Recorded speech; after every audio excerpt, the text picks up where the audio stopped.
Can you guys hear me? Okay, well, last time. Greetings, everybody, and welcome to the ICN Merger Working Group webinar on control of data, market power, and potential competition in merger reviews. My name is Marco Silveira. I am a coordinator of antitrust analysis at CADE, and I will be your moderator for today. So we can properly begin, I would like to invite CADE's General Superintendent Alexandre Barreto to deliver the opening speech. Okay, can you hear me? Yeah, fine. Okay, thank you, Marcos. Well, good morning, people. Good morning, good afternoon, good night, depending on the part of the world where you are. I would like to welcome you to this panel. I would like to congratulate the International Competition Network, especially the Mergers Working Group, for the organization of this panel. I'm very glad to make the opening remarks of this panel. It is very, very important for any antitrust agency. Digitalization meant everything data, from retail to banking, from movies to education. We can say that everything now generates an unprecedented amount of data. And with that comes along with new business models that uses data or even is based on its use. And as any other market, concentration can generate improvements to consumers, but may also create negative outcomes, like the well-known effect of winner takes it all or winner takes most, especially in digital markets. And it's very important to emphasize that we in Brazil, I believe most of the antitrust agencies recognize the difficulties for us over the digital markets. And I believe not only in this matter, but in all the points that we discussed about antitrust policy, that one of our main assets is the exchange of information, exchange of experience between the agencies. We at Brazil understand that one of our institutional mission is to improve cooperation with national and international bodies to improve each other operational expertise. And with that in mind, we traced a work plan amongst our partners in the merger working group, focusing in webinars, structuring documents with comparative approaches to data mergers control, policy discussions, and creating a familiar scenario to every member from the ICN to better deal with those markets. So once again, I would like to congratulate the merger working group for the organization of this event. I would like to wish a very nice panel to everyone. I really believe that it will be very useful for us. And I believe that we will have during the next hours excellent discussions that once again, I believe it will be very useful for us. So say that, I would like to wish a very nice panel to all you all, and once again, welcome to this panel. Thank you so much. Marcos?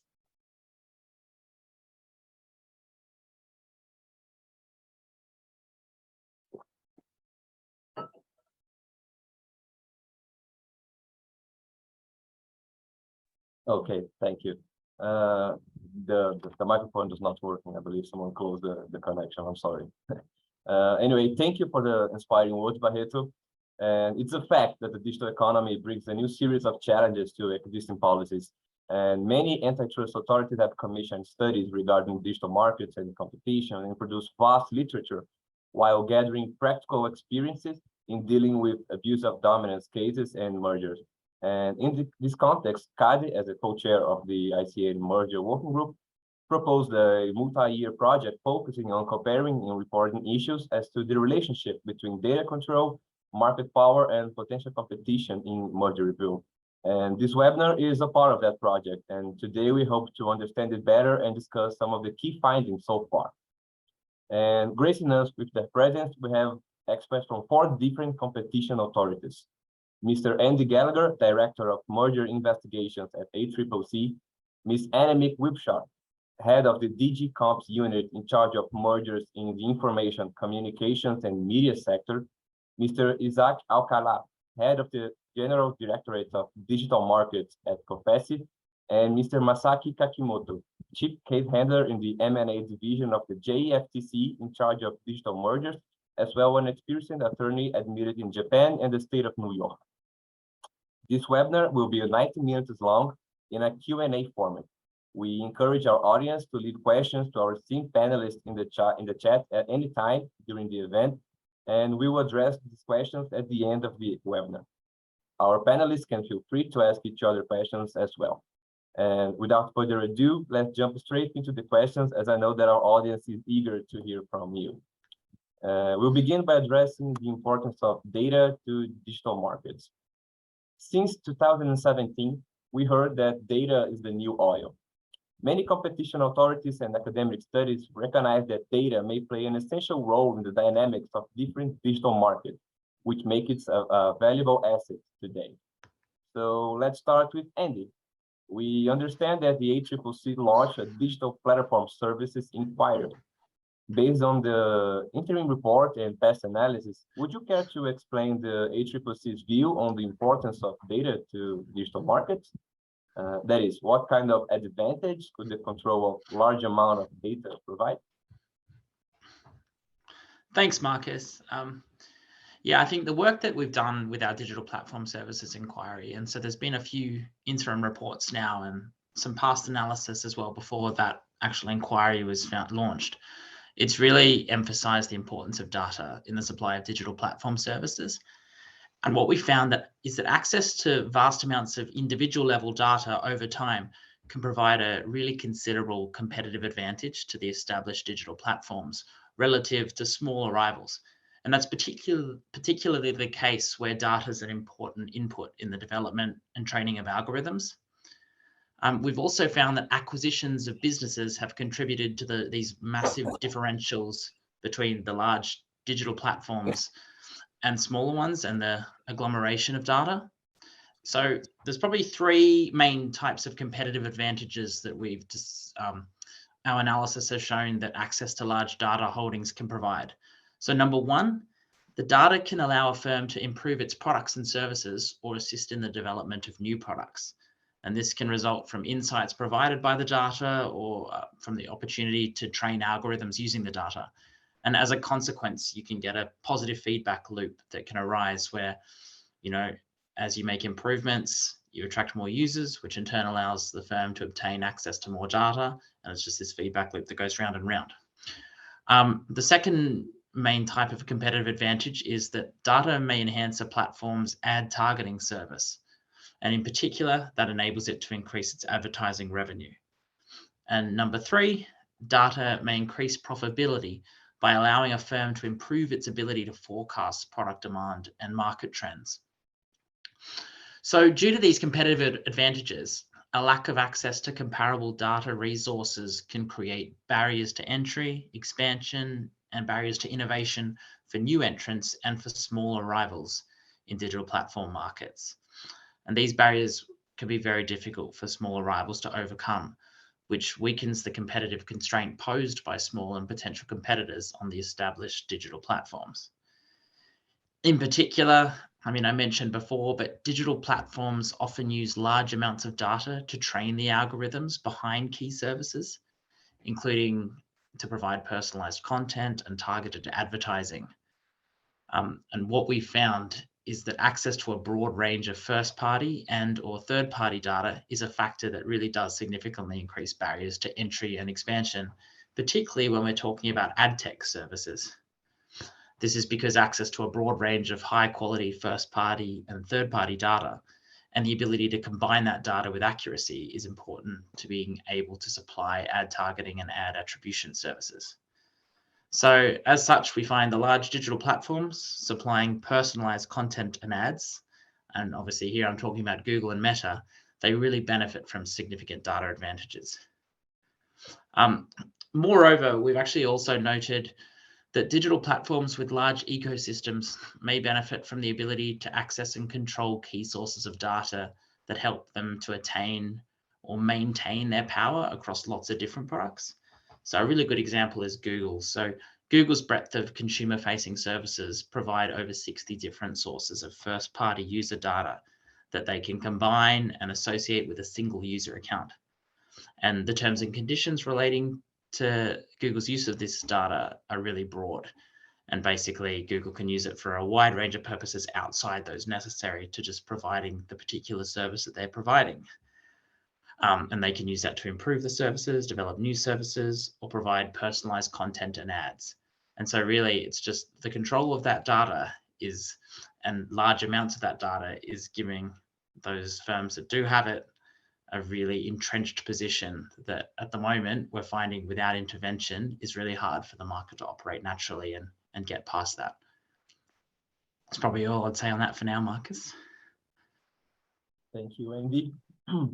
Isaac, recently COFECE issued an interesting decision in the Walmart corner shop case. The commission mentioned that it used different types of data from Walmart in analyzing the merger, some of which Walmart's competitors could not replicate or obtain, and which raised concerns regarding market foreclosure. Can you explain the case and COFECE analysis and the decision a little further? Sure, Marcus, thank you very much for your question, and thanks to everybody. Let me just give you some background and context about this case. As you may know, Walmart, a multinational retail corporation, proposed or announced its proposal to acquire Corner Shop, which is a Chilean company with a strong presence in Mexico that acts as an intermediary for the showcase, sell and immediate delivery of products offered by retailers through its internet page and mobile apps for final users. In Mexico, especially in Mexico, Walmart has or is the largest chain of self-service stores and members-only retail clubs. And at that moment, Corner Shop was the participant with the largest market share in the cities where it was available as a platform or as an app on which we can buy supermarket products. When the operation was analyzed, it was the first case in COFECE on which vertical merger involving digital platform was under the study of the board. And why it is important, this merger? Because of the data that was involved in the Corner Shop activity. Corner Shop, in one side, gathers information from users' activity and the interaction that they have with the platforms, as well as it has stock data and business strategies on the supermarket side. So this information produced by platforms like Corner Shop has relevant and precise data regarding consumer preferences, consumption patterns on the user side, as well as relevant information about geolocation, prices, purchased goods, shopping hours, purchase frequency, among other data. That, of course, is used by Corner Shop to offer better services. As well as this information that, as I already explained, is based on the supermarket activity, especially how is the stock and which are the business strategies that these supermarkets that offer goods over Corner Shop, well, they have about this information. So why this case is important? Because precisely because of this data, the board analyzed if the acquisition by Walmart, one of the largest supermarkets in Mexico, could produce harm against the consumers on one side and harm in the supermarket side. And one of the main theories of harm that COFECE identified at that moment, it was that, first of all, Corner Shop could refuse to provide its services or block access to Walmart competitors and have preferences for the resulting entity stores. As a result, Corner Shop users will be reduced on the offer that Corner Shop could have, And it could be only the Walmart supermarkets and membership clubs that could be offered on the platform. Second, and strictly linked to the data of the users, there was a theory, or there was a risk that Walmart could use the information on the data of their competitors based on the user's profile and these preferences and this data in order to offer better products, better prices against what the competition is usually offering. And also they could use this information in order to place the products of Walmart in a more favorable place inside the corner shop application. So this is why one of the main reasons that were analyzed by the competition board in Mexico, and also especially because of this risk that Walmart can use consumers' data. There was a mistrust, there was a lack of trust from competitors, and there was a risk that the competitors of Walmart will leave the platform and Walmart could stay as the only offer or supermarket that could offer services inside corner shop app. So after this analysis and how the Walmart could use the corner shop data in order to strengthen its sales or to improve what they already had in the traditional supermarkets and increase this power into the platform, corner shop platform. And that is why the board in 2019 decided to block the acquisition of corner shop by Walmart. So these are the relevant aspects on which this merger based and used data and how this data could produce any harm and a competition risk against competitors of Walmart, and as well for consumers, reducing the supply of these services inside corner shop. Thank you, Marcus. Thank you. That's a very interesting case indeed. It reminded me of the Hub Magalu merger review, where CADE also had to inquire what kind of data the firm Hub stored to see if Magalu's marketplace platform could use it to strengthen its dominant position and or have any kind of competitive advantage. But in CADE's case, the merger was not challenged as it didn't raise any concerns. But anyway, I'm just the moderator today, so we won't be discussing this case. Let's jump to Animate. In Google Fitbit, the commission accepted a data silo remedy to address the data accumulation tier of harm, whereas in Meta Customer, such a concern was dismissed, I believe. Can you explain the different outcome in these two cases? And can you briefly explain the data silo remedy and how it's being monitored? Yes, certainly. Hi, good morning, good afternoon, good evening to everyone. Yeah, Google Fitbit and Meta Customer are the two most recent digital merger cases in which the European Commission assessed the role of data in an in-depth investigation.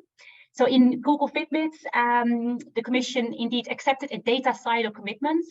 That's the idea is really to make sure that the health and wellness data collected from wrist-worn wearable devices of European users cannot and will not be used by Google Ads. And that includes Google search advertising, display advertising, but also advertising intermediation products. And it covers all the data collected via sensors like GPS or heartbeat, as well as data manually inserted by users. So here, in this case, the European Commission was concerned that by acquiring Fitbits, Google would increase the already vast amount of data that Google could use for the personalization of advertisements. So the transaction, the idea was that it would further strengthen Google's position in online advertising markets and raise the barriers to entry and expansion for Google's competitors for the same services who wanted to also be active in the markets for online search advertising and online display advertising. And it would be to the detriment of advertisers who would ultimately face higher prices and have less choice. So there was a bit of balancing in this case. And even if you could consider that there were some short-term benefits, like better targeting of Google Ads, there would also be long-term harm because there would be less competition in these markets going forward. And so in this case, to address this concern, Google committed to keep a technical separation of the relevant user data And the access to the data silo is subject to a very strict admission and permission system. So this ad commitment is basically going very far beyond a mere promise by Google not to use the Fitbit data for advertising purposes. The Commission is now closely monitoring Google's compliance with the commitments, and an independent monitoring trustee has been appointed to oversee the implementation and to ensure full compliance, and that's happening with the help of technical experts. The monitoring trustee has far-reaching abilities, so including, for instance, access to Google's records, to its personnel, to the facilities, or to technical information. It's a 10-year commitment, and there's even the possibility to extend it by 10 years. So we will be monitoring this case for quite a while. In Meta Customer, the Commission also looked into the role of data, but eventually dismissed a data accumulation theory of harm. The case related to the acquisition by Meta of Customer. And Customer is a small, innovative, but fast-growing player in the customer service and supports customer relationship management software markets. And in that case, the Commission found that there would actually be a limited volume of data involved because of Customer's small size today. Of course, we consider that Customer may grow in the hands of Meta, but also that kind of growth would rather be due to cross-selling to existing Meta customers. And therefore, we consider that Meta already has that type of data because they already have those customers. If we look at the type of category of data that was involved here, it was very different than in Google Fitbit. In Google Fitbit, we were talking about health and wellness data, whereas here we were talking rather about unstructured customer interaction data, so more conversations over WhatsApp, Instagram, and Messenger. And so that's a very different type of data, and which was so far not typically used for online advertising purposes.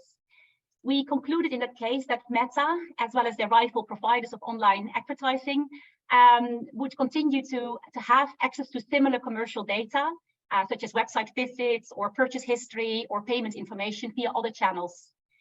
In addition, we also consider that businesses have and will continue to have a strong commercial interest in sharing such data with both Meta as well as its rivals, because business customers, if they advertise, they're keen to measure and optimize the performance of their own ad campaigns.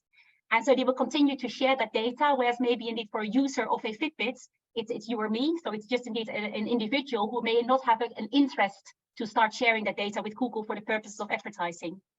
So overall, the European Commission concluded in that case that any additional data that Meta may gain access to for the purposes of improving its online display advertising service would not result in a significant negative impact on competition between providers of online display advertising services. In that case, we did intervene, but I will be speaking about that later during the webinar. Thank you, Annemiek, for your considerations. It was really clarifying. To our next topic. Realizing that many digital markets have some characteristics in common, several authorities start to develop studies and implement changes to their guidelines to provide greater transparency to merger reviews. Masaki, in 2019, the JFTC altered its merger guidelines to include several considerations regarding merger control in digital markets. What changes were made by the JFTC, and were these changes received well by the Japanese society? Did the authority face any issues during the revision process? Hi, I'm Masaki. Thanks to Marcus for organizing this great webinar. On your question, indeed, the JFTC revised its merger guidelines and relevant guidance to cover recent issues around digital mergers. In particular, the guidelines indicate that some characteristic features of digital businesses need to be considered, such as network effects, switching barriers, single homing, multi-homing nature, zero price services, no limit on capacity, and so on. The guidelines also introduce how the JFTC assesses the data accumulation through the transaction. The guidelines specify relevant factors to assess the importance of data when the JFTC review the transactions. This includes type, range, volume, frequency of collection, and relationship, how useful the data are for the party's business. The revision also includes how the JFTC deal with non-notifiable transactions that acquire promising startups. It's so-called killer acquisitions. I believe I have an opportunity to talk about this later, so I will stop here on this topic. We believe that this revision is well received by the Japanese society. The JFTC sometimes had difficulties to appropriately assess the digital mergers under previous guidelines, and the revision is appropriate to address such issues. Moreover, the necessity to deal with issues around digital market have been greatly debated in Japan. In fact, the Japanese lawmaker also legislated a specific law to regulate the activities of digital platforms in 2020, apart from competition law. So I can say that the revision aligns with such bigger trend in Japan. And the challenge for the JFTC is that to appropriately assess the competitive impacts of its transaction, we have to do a deep dive into the party's business, market dynamics, and the future prediction of the market. This is, of course, not easy, especially given that the digital services tend to technically complicated and are rapidly changing, and the impact of data accumulation is quite hard to assess. To tackle to these challenges, the JFTC has been trying to expand its capacity or capability. For instance, the JFTC hired specialists on digital matters as a part-time offshore, seeks opinions from third parties publicly at early stage of the review, which used to be carried out almost only when the JFTC moved on to phase 2 investigation. Beefs up capability of economic analysis, and requests the parties to submit their internal documents more aggressively to grasp the purpose of the transaction and parties' understanding on competition in the market. In fact, the JFTC sought opinions from third parties publicly at early stage of the investigations this June in relation to proposed acquisition of Activision Blizzard by Microsoft and proposed acquisition of Mandiant Inc. By Google. Also, the JFTC published this June the guidance on internal document request and submission. As a background, the parties or their counsels sometimes try to push back our internal doc requests by saying, why do we need to submit internal docs? The request is too broad, or the request put too much burden on the parties and so on. So the JFTC published its practice on internal doc requests, apart from individual cases, to facilitate such process. In the guidance, the JFTC introduces non-exhaustive list of internal documents that the JFTC typically requests to submit, and process of negotiation with merger parties to narrow down the scope of the documents to be submitted, and methodologies of search and selection process, and other logistics. As such, to carry out appropriate and prompt merger review, especially in the complicated, fast-moving markets, including digital market, we believe that expanding and utilizing capability of investigation will be more and more important.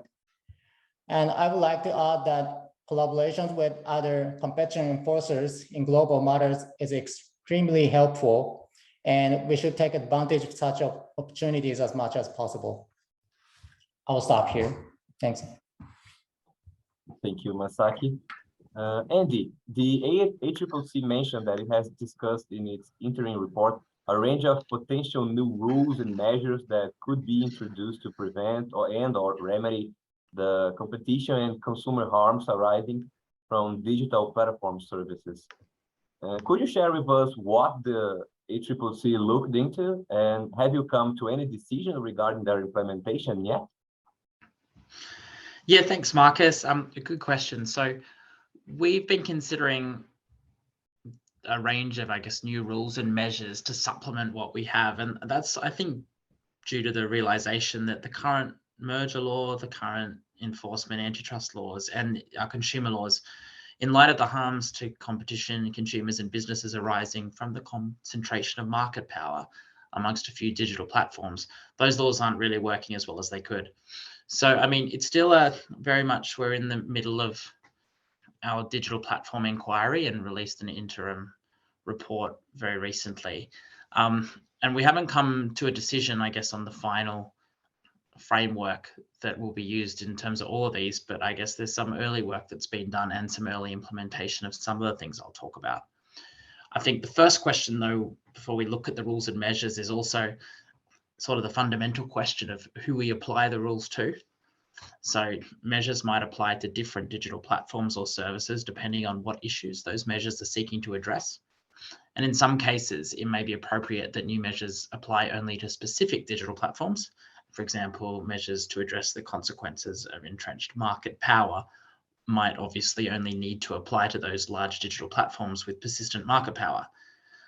So we're looking at how they could be identified, whether it be by objective criteria or an assessment linked to their market power or strategic position, such as those firms occupying a gatekeeper role, for example.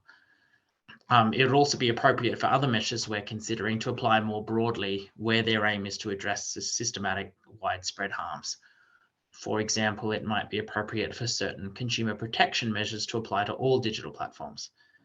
But I think we recognise as well, it's probably important to allow for a degree of flexibility or differentiation in the measures to reflect the different business models and market positions of different digital platforms. There's several regulatory tools that we're considering that can be used to address competition and consumer harms in relation to digital platforms. And several of the tools we're looking at are already being considered in jurisdictions overseas, and other tools that we're looking at are similar to those which we already have in Australia, but applying to other sectors. So I guess the first thing in terms of the tools is how we give effect to any new measures. So the first thing is prohibitions and obligations actually contained in legislation. So we could introduce a suite of prohibitions and obligations in the legislation, and it could prohibit certain conduct or impose certain obligations on firms. The second means of doing it is via a code of practice. So this could be used by itself or in combination with any other options, is a code to establish clear standards of acceptable conduct. And codes related to digital platforms could potentially apply to a specific service offered by a digital platform or to one or more of their services. And one of the key benefits of codes is their flexibility, in that they can be tailored to suit different circumstances and issues, and they can be more easily adapted as circumstances change. So compared to rules that have to go through legislation, for example. So in Australia, we already use codes of practice in a number of sectors: electricity, banking, dairy, food, groceries, franchising, telecommunications. So it's not that outlandish to have more in digital platforms. And the ACCC currently is responsible for administering several mandatory industry codes, and we could have a role in monitoring the development and compliance with any digital platform industry codes. And this is something where we've already been involved in the implementation of this tool. So some of you probably know that about the news media and digital platforms mandatory bargaining code. So this has been put into legislation, but this is a mandatory code of conduct that addresses the bargaining power imbalance between Australian news media businesses and digital platforms. And it ensures that news media businesses registered under the code can bargain in good faith with designated digital platforms for the news content that's featured on the digital platforms. And what the code actually enables is the Australian Treasurer is able to designate a digital platform, for example, Google or Meta, and then digital services, they must comply with that code in their negotiations for news media content. Now, to date, the Treasurer hasn't actually designated any digital platforms, but what the code has actually done is it's incentivized the major digital platforms, Google and Meta, to actually voluntarily enter good faith commercial negotiations with a range of Australian news businesses. So I guess that code is there and it will continue to be reviewed, but It's sort of like a regulatory backstop to really get the major platforms to play ball. Another option is for the legislation to enable the ACCC or another authority with the powers to develop and implement rules to achieve overarching objectives or principles contained in legislation. And that's already the case in Australia in other sectors, for example, energy, where we have an energy market operator that makes rules. But just quickly on some of the types of measures. So we're looking at measures to promote competition following a finding of competition or consumer harm. So these could be put in place or imposed on a particular platform or set of platforms following a finding of competitive or consumer harm. So these measures could require a firm to provide third parties with access to data, subject to obviously we have to manage privacy and confidentiality concerns, or they could force platforms to provide consumers with an option to change default settings or prohibit the pre-installation or exclusive pre-installation of a service if there's a finding being made that that's significantly anti-competitive. We're also looking at measures to prevent anti-competitive conduct. So the combination of features may mean that some digital platforms can effectively set the rules of the game regarding the functioning of products and services in which they're dominant. So we're considering measures to prevent those platforms from engaging in anti-competitive conduct, such as anti-competitive self-preferencing, which seems to happen a lot. Also imposing restrictive or discriminatory terms of service. Again, it seems rather prevalent. Limiting access to key inputs required for competition in related services. And finally, limiting interoperability with key services. I'll come back to that in 1 second. So I think another suite of measures we're looking at is measures designed to address data advantages. So I spoke before about the importance, or I guess the consequences of data advantages held by the major incumbent digital platforms. But we're looking at measures to address this data advantage and think that it may be effective in addressing some of the competition concerns that we have. So these could be remedies aimed at increasing data access, such as promoting data portability and interoperability, as well as remedies aimed at limiting data use, such as mandating data separation. So we're looking at data portability measures. So these are measures that facilitate the transfer of data at a consumer's request. Looking at interoperability measures such that, the incumbent services and third parties, these things work together basically. And a range of other measures to increase access to data could include data sharing or data pooling arrangements, and mandatory data access arrangements. And these have the potential to resolve data bottlenecks or to enable firms to develop new or better services to train algorithms by giving them access. And just the one other thing I'll touch on is we're looking at measures to limit data use by incumbents. So in some instances, there may also be a case for introducing measures to limit one of the major platforms' data use as a way of addressing the data advantages that they have. For example, requiring them to set up data silos, so to regulate the internal sharing of data within a firm by prohibiting the combining of some types of data sets for a broad range of purposes.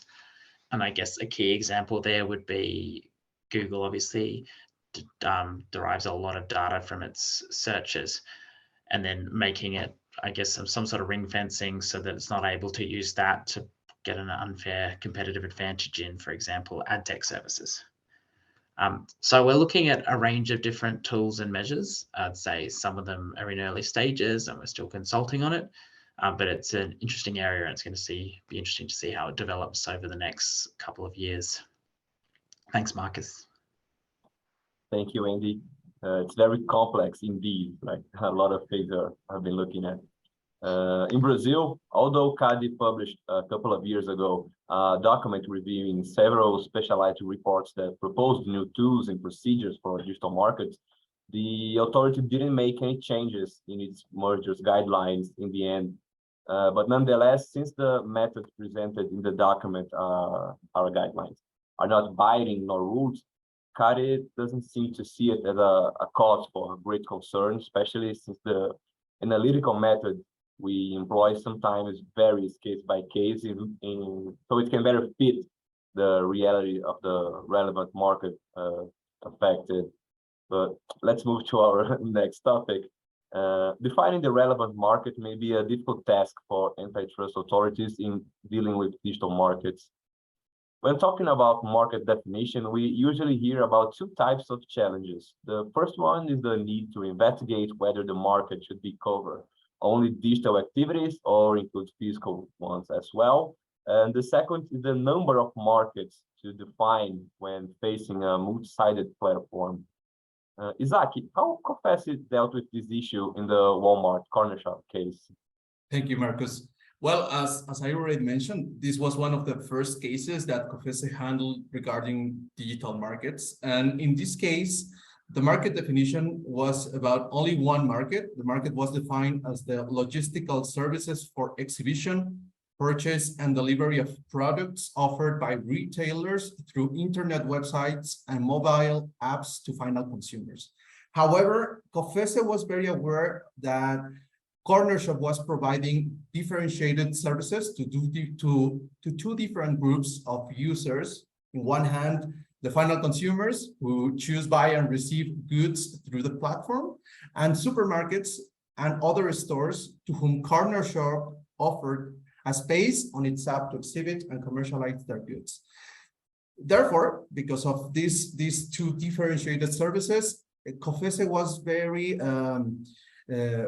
Confesse emphasized in the resolution that the market definition was composed by two sides. These logistics services for products exhibition through web pages and apps, and the immediate purchase of to supermarkets, and the logistics services of immediate purchase and delivery of products offered by supermarkets and warehouses clubs. But why is that, and why did Confesse consider only one market? Well, basically, when we were analyzing the substitutability and the competitive pressure of, we analyzed two of them. We analyzed, first of all, how does the online supermarkets web pages were able to give or to put some competitive pressure, as well as the traditional brick and mortar supermarkets. And one of the key elements that distinguish digital platforms like Uber Corner Shop, at least in Mexico at that moment, was the delivery period by the shoppers. At that moment, Corner Shop, as one of the leaders of these kind of platforms, delayed about 90 minutes between I order my food or my supermarket goods from the platform until I receive them in my house. And that was not the case regarding online supermarkets. At that moment, online supermarkets, we are talking about the pre-pandemic period in which, at least in Mexico, the delivery services weren't that sophisticated as we have it now. So online supermarkets delayed between 6 hours and 24 hours for delivering the products. That means that platforms like Corner Shop have a difference, and it was more available for customers because of the speed and also because of the price that we have to pay, but the convenience of users that will not have to move to the supermarket physically. The other factor that was analyzed in order to distinguish between the Corner Shop apps or similar apps and online supermarkets and brick and mortar supermarkets was the personalized attention, especially because of the shoppers that were prepared and trained, especially to select and deliver the products, something that offered a competitive advantage to this kind of application, and that at that moment, and as far as I know, most of the online supermarkets still do not offer to customers that buy things through a web page or a specialized application from supermarkets. Same goes to the brick and mortar supermarkets, on which Confesse found that platform users were willing to pay more for the benefit of not going to a supermarket and save time and resources. So After this analysis, the board concluded that there was no competitive pressure, at least not at that moment, from online supermarket web pages and also traditional supermarket web pages. So that's why is the market definition is closer to a single market analysis, similar to what we saw in Amex case or this kind of market definition that we have seen in some academic studies. As well, COFECE also analyzed the main barriers to entry, like the high setup cost to develop and expand an application and a website similar to Corner Shop, and the consumer distrust regarding quality of service. It was, COFECE realized that consumers were very concerned about the quality of the products, the delivery process and the delivery time of the products. And that is why also it was a barrier to entry. At that moment, not even Walmart was able to offer a similar product, even though Walmart was one of the biggest brick and mortar supermarkets that we have in Mexico right now. And well, basically as well, the use of data, it was another barrier to entry, and it was another difference between the traditional supermarkets, because the process of this information, the products and sub-products that were offered to the supermarkets that were participating in Corner Shop, as well as the value or the added value that platforms like Corner Shop offered to the consumers or the final users, were part of these differences in order to make the market definition in this way and do not extend it or to consider traditional supermarkets and online supermarket as part of the same market definition. So I will stop with this, and thank you very much for the question. Thank you, Isaac, for your contribution. With the intent to advance our discussion, I have to highlight that there's a growing debate about the necessity of taking into consideration non-price parameters to assess market power in digital markets, such as quality and privacy. And with that said, I'd like to turn to Annemiek for our next question. The Commission mentioned that it took into account different parameters of competition in digital markets when assessing merger cases like Meta Customer, Google Fitbit, and Microsoft LinkedIn. Based on this precedent, would you mind briefly discussing these cases? I believe it would be extremely valuable if you could tell us which variables the Commission took into consideration, each of them, and how it conducted the analysis. Yes, happy to do that. I think it's indeed true that in our merger investigation, we look more and more at parameters of competition other than price, especially indeed quality or an innovation. And of course, quality can mean a lot of different things. It can also indeed mean the way that people treat the data of users. Now, I think it's the case in all sectors that we look more and more at other parameters of price, but certainly in digital markets, and of course, especially in those areas where the service is offered for free. So in each merger case, it's very important to identify which parameters of competition are key in the relevant markets. And that, of course, requires a very good understanding of how competition takes place in the markets that are relevant for the assessment. And we generally obtain such an understanding based on conversations with market participants, but also by sending written questionnaires to customers and competitors. But also, for instance, from internal documents to understand against which parameters business people compare their products against those of their competitors, or from the website or marketing material to see how a company tries to differentiate itself. And ideally, of course, depending on the market, from win-loss data, if the reason is indicated why a customer was lost or won from a competitor. Now, if we look at the cases that you mentioned, in Microsoft LinkedIn, we found that privacy was an important parameter of competition for users of professional social networks. So we came to the conclusion that post-transaction, Microsoft would have the ability and incentive to foreclose competitors of LinkedIn, including professional social networks that's offered or could offer more privacy-friendly options that are valued by consumers.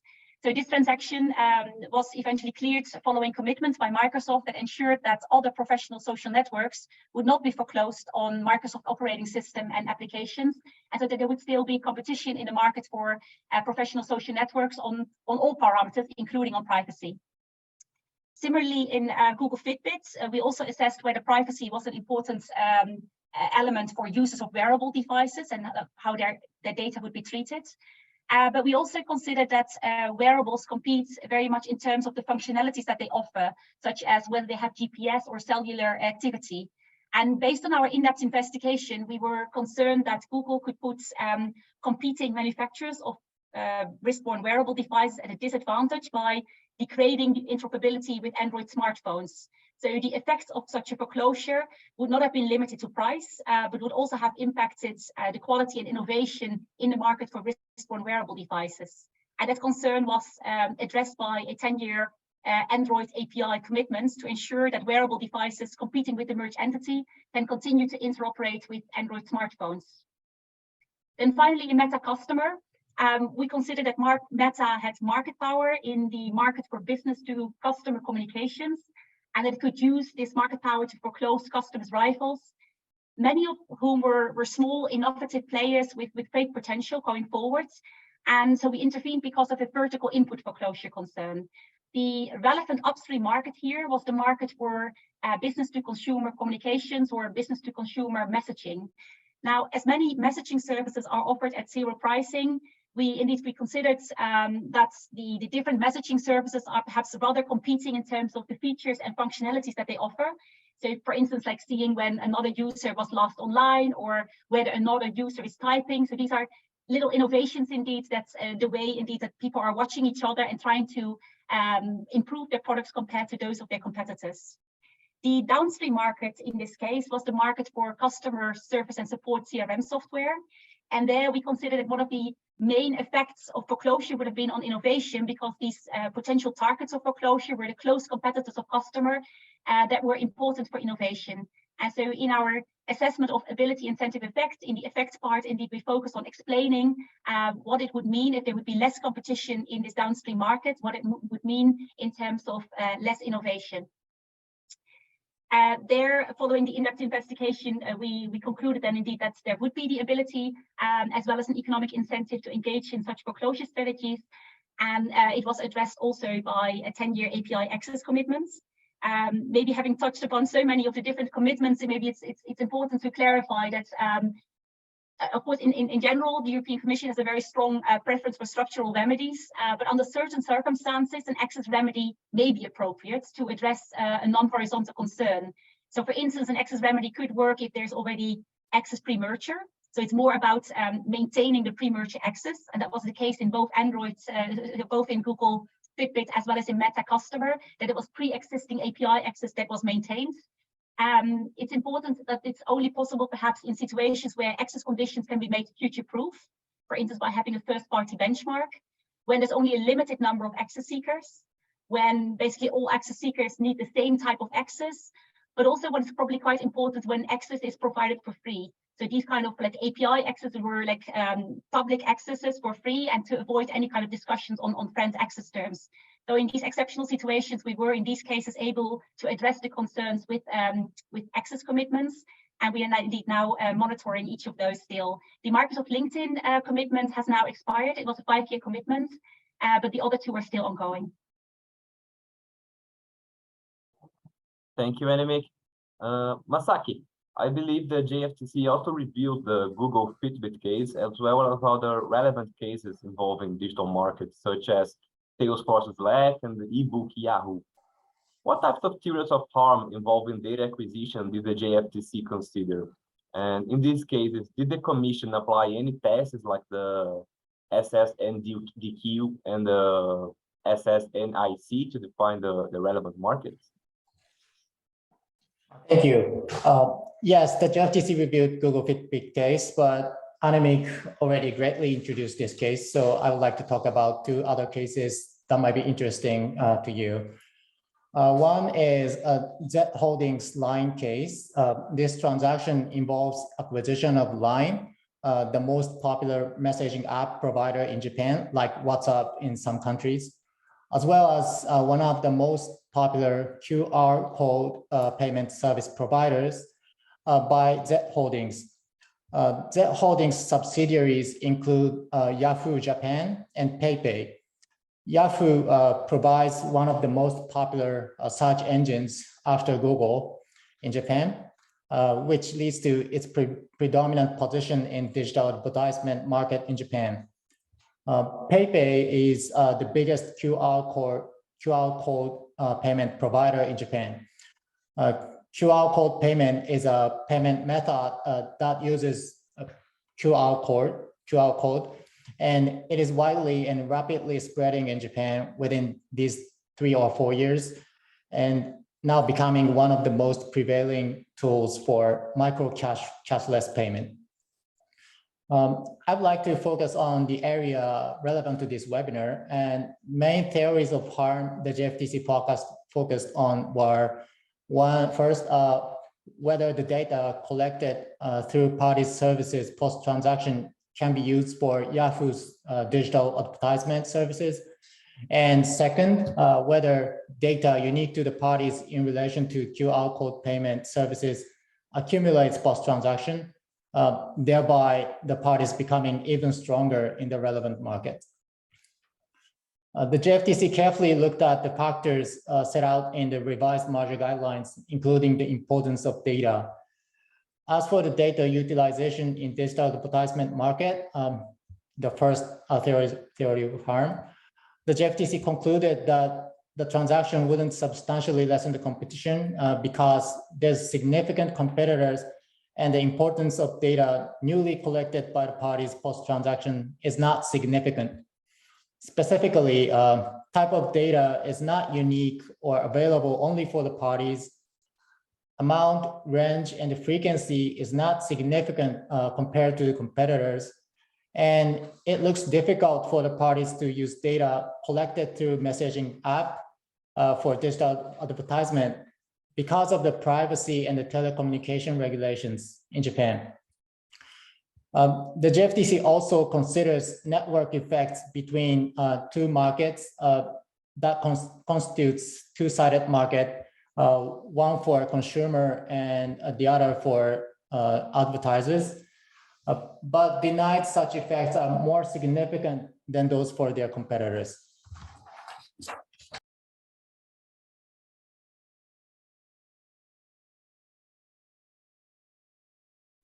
Mr. Masaki, I think you muted yourself. I'm sorry, I happened to touch the mute button.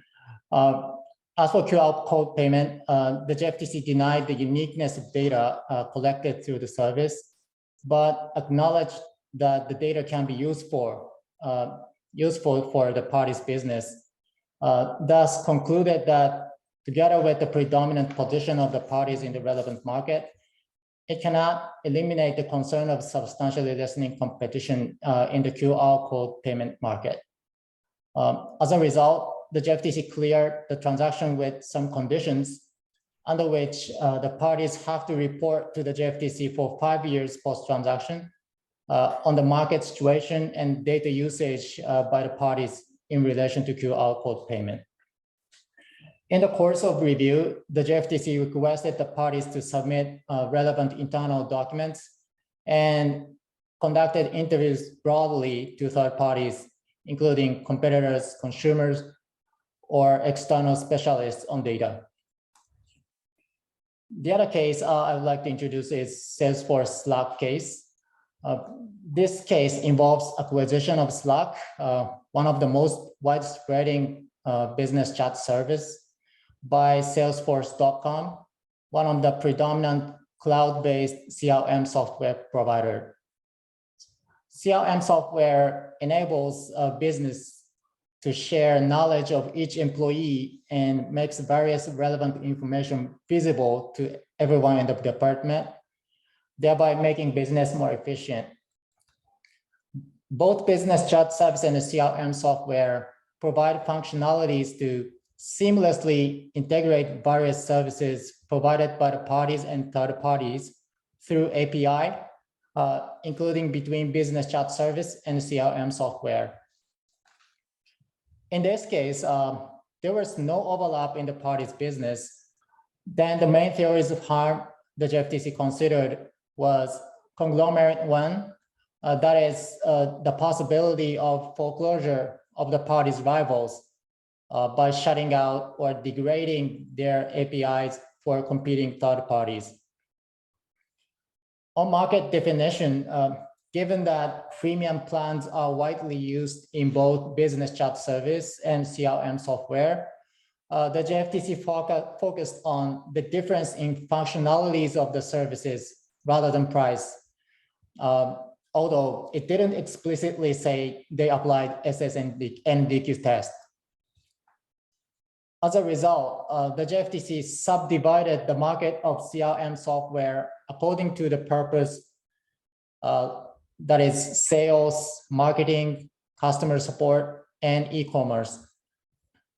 The JFTC also defined the market of business chat service separate from email, business voice communication services such as Skype, and video conference tools like Zoom, considering the unique features of business chat service, such as casual and spontaneous nature, searchability, and so on. As for competitive analysis, the JFTC considered factors set out in the revised merger guidelines. But it turns out that there are no strong network effects in the relevant markets. Switching cost is relatively low because both parties provide exporting functionalities so that customers can easily switch to other services, and multi-homing nature of business chat services. The JFTC therefore cleared the transaction unconditionally. In the course of review, the JFTC requested the parties to submit relevant internal documents, conducted interviews to third parties, and collaborated with other competition authorities such as US DOJ and ACCC. Lastly, I would like to briefly mention takeaways from these cases. In these cases, the parties' businesses were cutting edge and complicated ones. So the JFTC faced challenges to precisely grasp the parties' business and competitive dynamics in the relevant market. But we believe the JFTC did its best by utilizing tools I mentioned earlier, as well as collaboration with other enforcers. Thank you, Marcus. Thank you for sharing the Japanese experience with us. Moving then to our last topic of today's discussion. In the last few years, many jurisdictions started to investigate whether it would be necessary to establish new thresholds and criteria for notification of mergers in digital markets, fearing that the current ones may not be enough to capture potentially problematic transactions. Mr. Gallagher, in Australia, as I mentioned earlier, the merger parties are not legally required to notify the ACCC of a merger. Has the authority ever thought about reforming merger laws to prevent digital platforms' anti-competitive acquisitions? And what did the ACCC find? Yeah, thanks, Marcus. So we are looking at reforms at present, and I should say it's not just related to digital platforms, although there's some specific ones as well. We're also currently campaigning for economy-wide merger reform. I think as yet, the amount of traction that's got with the new government in Australia is unclear. But one of the things that we're campaigning for, and it would require, it would include a requirement for firms to notify the ACCC of a merger.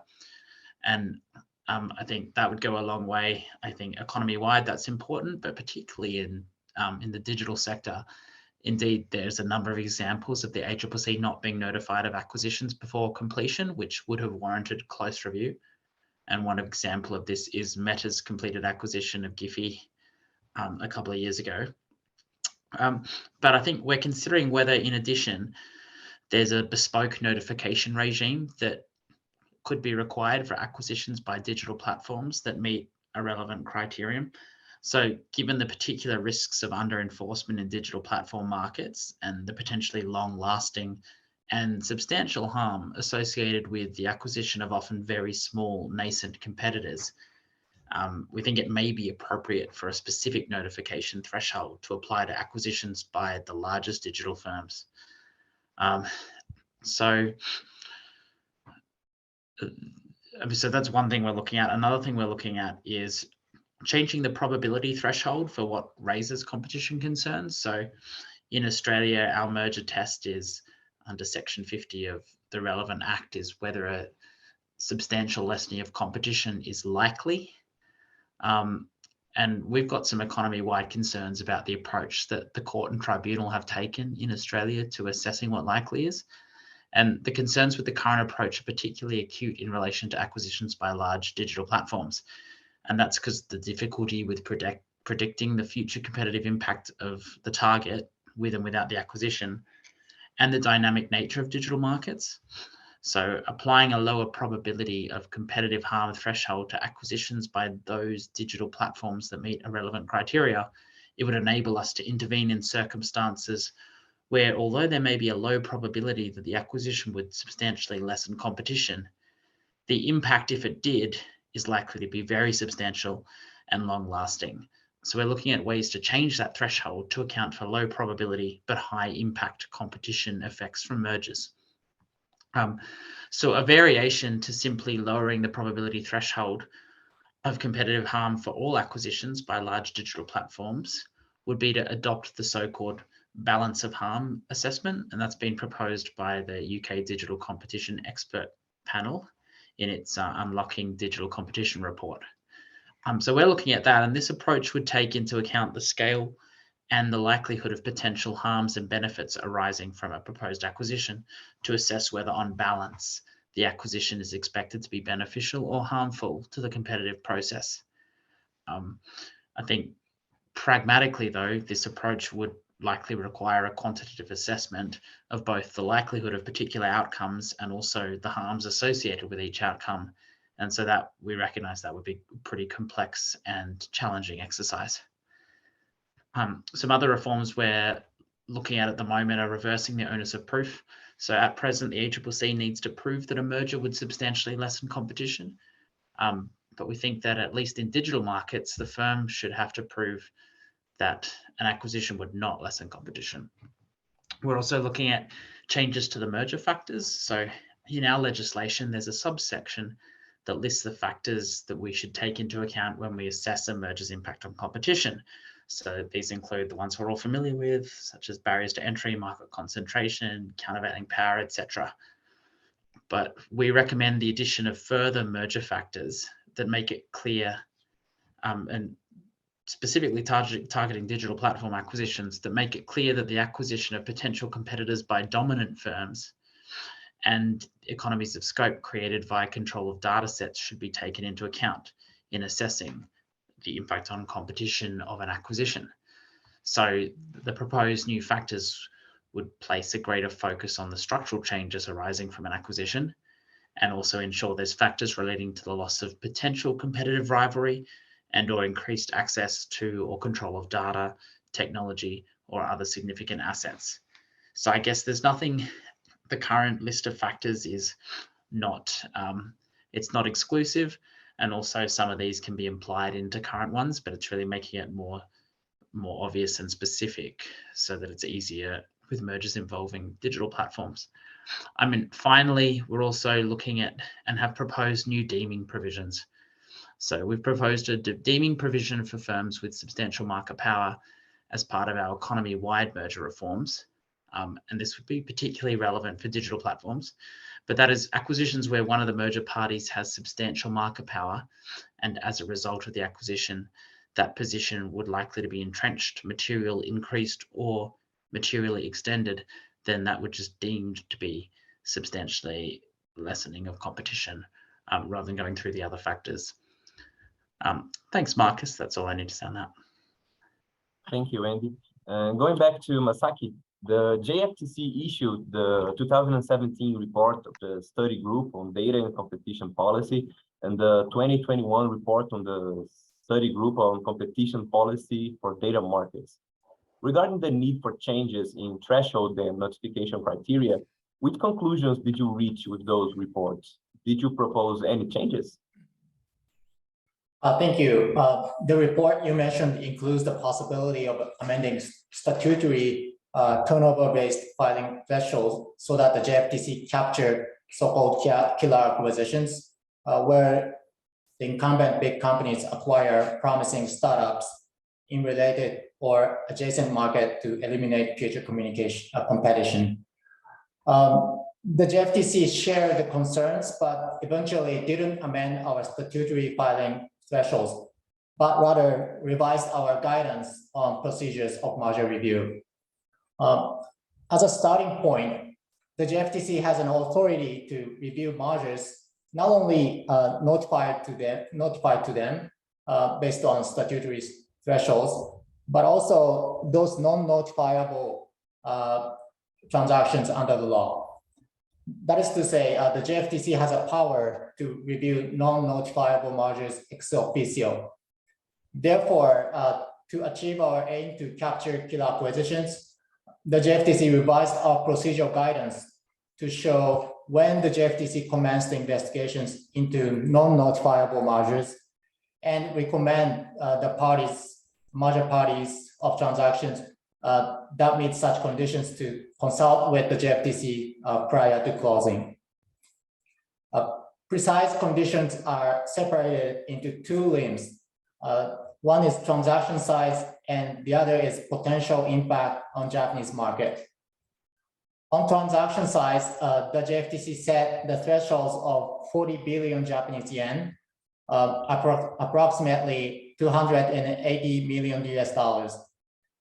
We are aware that some jurisdictions already introduced similar transaction size thresholds, such as the US, Germany, Austria, etc. And the JFTC set the amount after considering these other jurisdictions. On potential impact on Japanese market, the JFTC considers certain surrounding factors, such as whether there's any sales or R&D base of the target company in Japan. Second, whether the target company is doing sales activities for Japanese customers by running Japanese website or using Japanese brochures. Or third, whether the target company has turnover in Japan more than 100 million Japanese yen, approximately $700,000 US. I should also note that this is not exhaustive.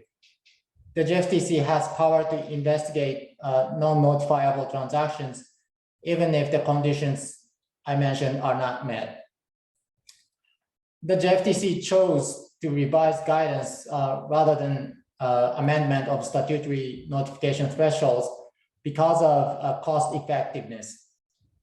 Amendment of statutory thresholds may force companies to file notifications on de minimis transactions, even if it is obvious that the transaction would raise no competitive concerns, which would put unnecessary burden on merger parties.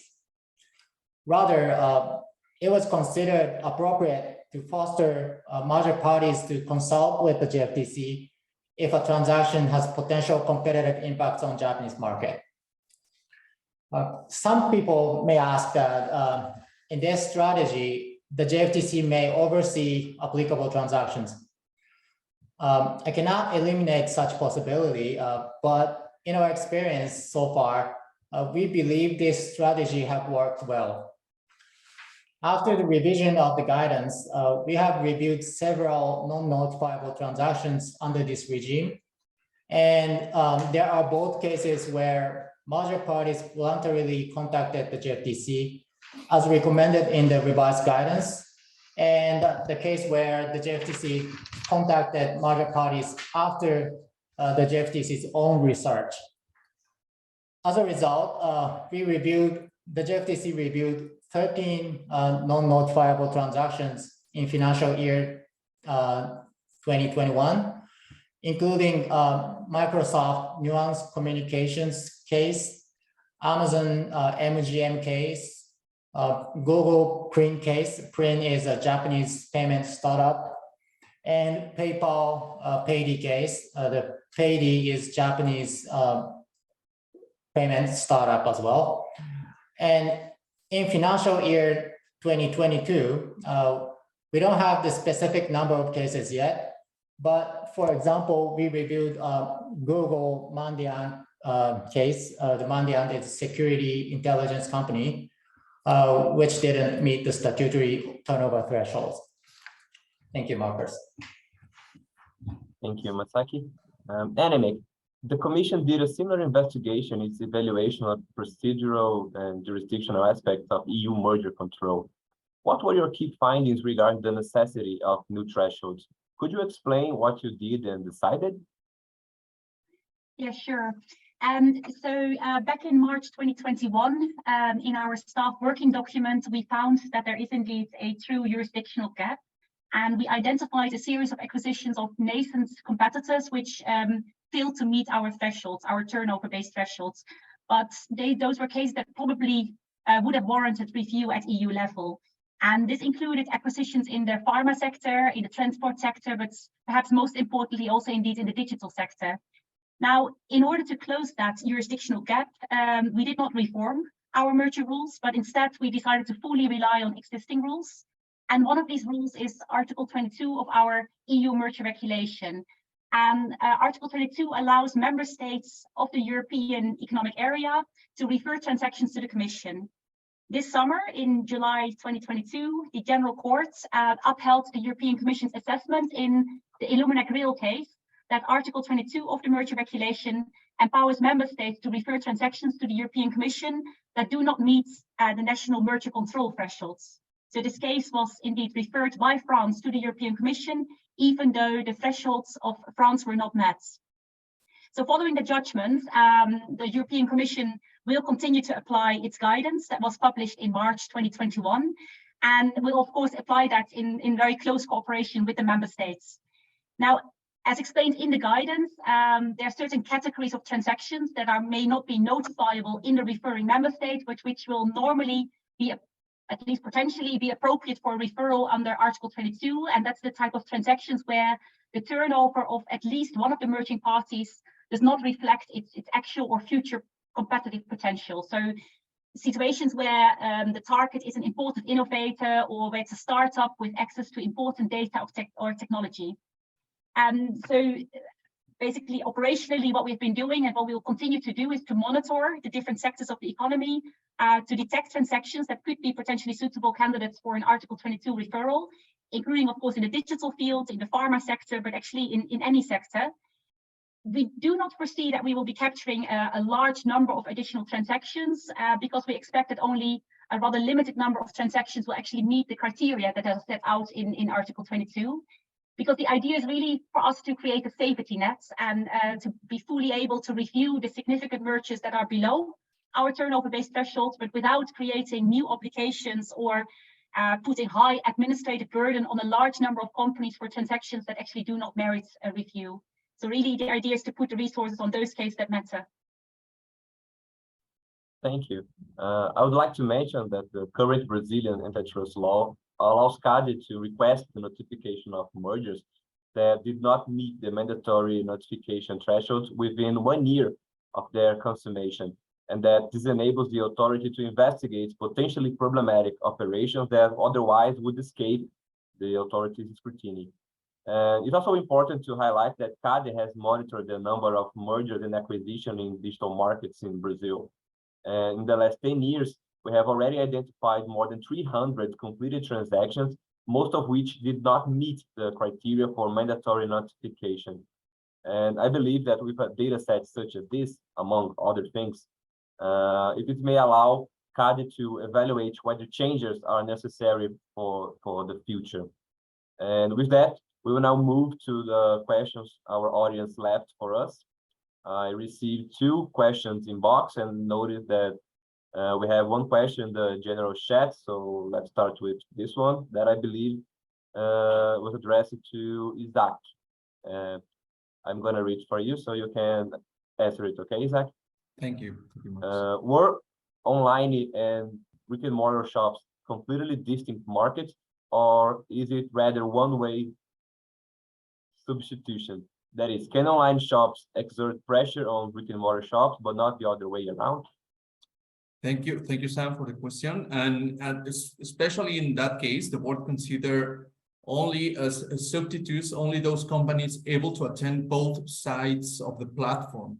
So in this case, brick and mortar shops were completely excluded from the market definition and only were considered similar platforms like Rappi and Mercadoni that were exerting competitive pressure to corner shop at that moment, and only them were considered part of the relevant market, especially because of these elements that I already mentioned. Particularly, I want to emphasize the use of and process of data that these platforms were doing at that moment. And also something that I missed at the relevant market, geographic scope. Also, Mexico City, Cancun, and other 5 more cities were considered part of the relevant market since they were the only cities on which Corner Shop was offering the services of the app. So that is the reason why the board only considered this, let's say, closed relevant market that did not include brick and mortar shops and online shops from other supermarkets. Thank you, Marcus, and thank you, Sam, for the question. To our next one, I believe it was addressed to Anemic. Considering the path taken by the DMA and DSA of demanding the presentation of all operations involving companies with strategic market status, there would not be a risk of the authorities starting to persecute certain companies based on their previous judgment of values and not on objective metrics. I don't fully understand the question, but indeed, of course, indeed, we're close to indeed having the DMA. So I think the main link, of course, to mergers is indeed that it would be a way for us to be informed about any acquisitions by gatekeepers. But can you repeat the question to understand what the question actually is? I believe this is the most important part here. There would not be a risk of the authorities starting to persecute certain companies based on their previous judgment of values and not objective metrics regarding the strategic market status, I believe. Okay, so it's more indeed a question about complementarity, I would say, of the different tools. So I think indeed the idea of the DMA is that indeed we have identified certain conducts that would be problematic if indeed undertaken by gatekeepers.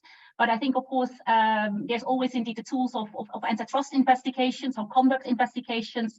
And of course, indeed, we will continue to apply mergers. So the DMA is just indeed one tool among many.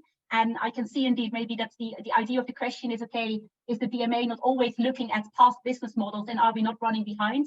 But indeed, and therefore it's important, I think, that at the same time, we're forward looking in terms of understanding what the impact is from a given merger, as well as, of course, for new type of conduct where we don't indeed have experience, we are still indeed conducting antitrust investigations to understand whether indeed there would be abuse of dominance.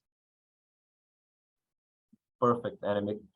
This one was not specifically addressed to anyone, so I'm just going to read. And if any of you want to tackle it, you're free to go.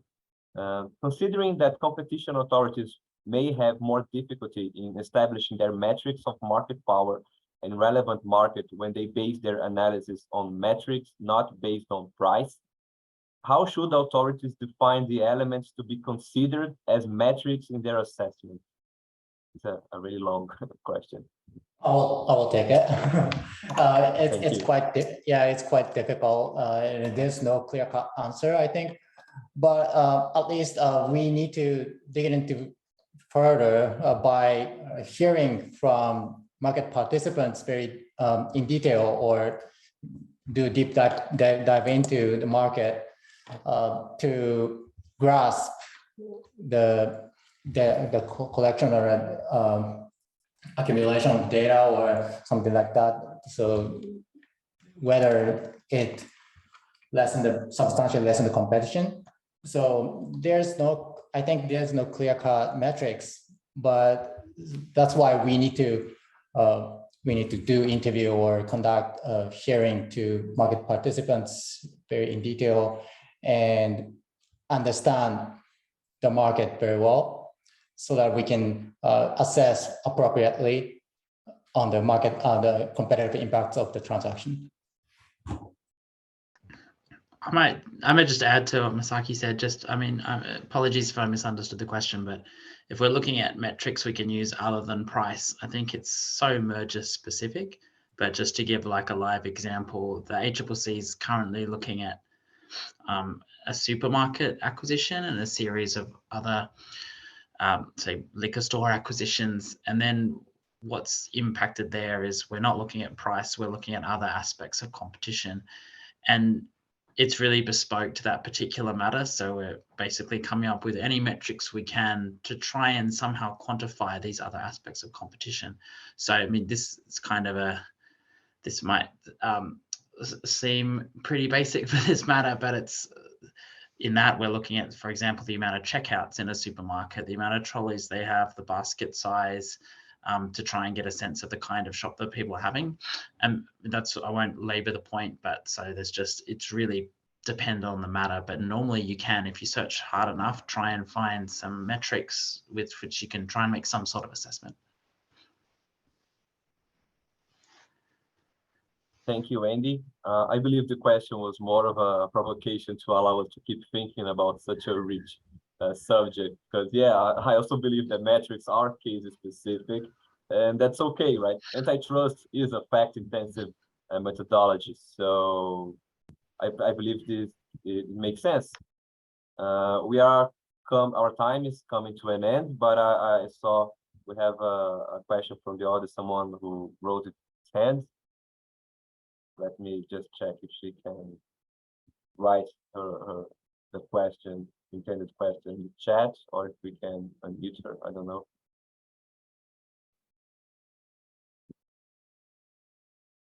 This is going to be our last question, so I believe. Okay. I don't know if you can hear me. Yeah, we can hear you. Okay, cool. I have one question from Andy.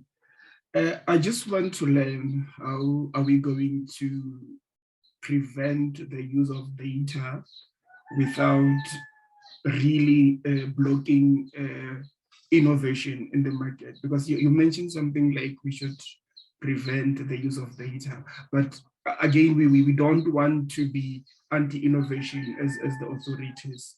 So I just want to get that clear.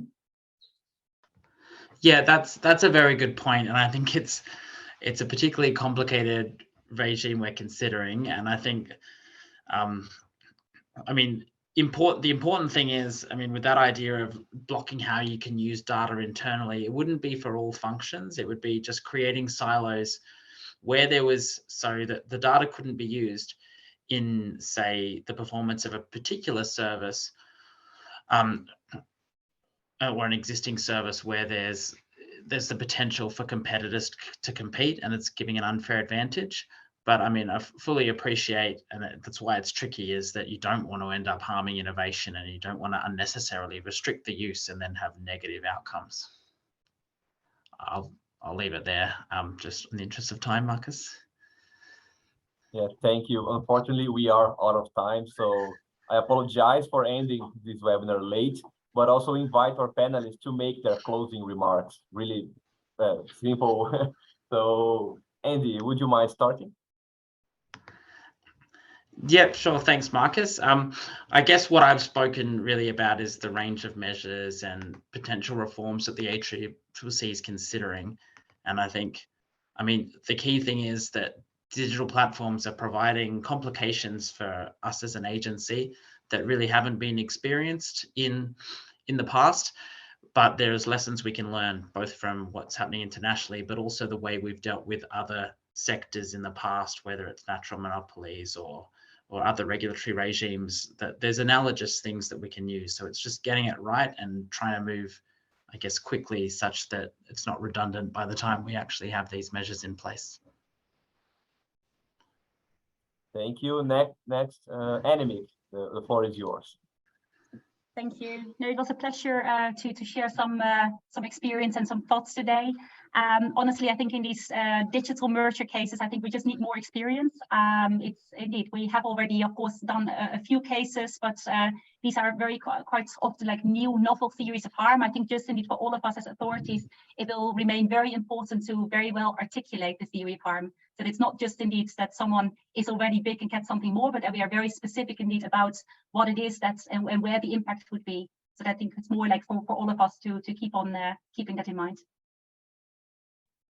Thank you. Masaki, your closing remarks, if you please.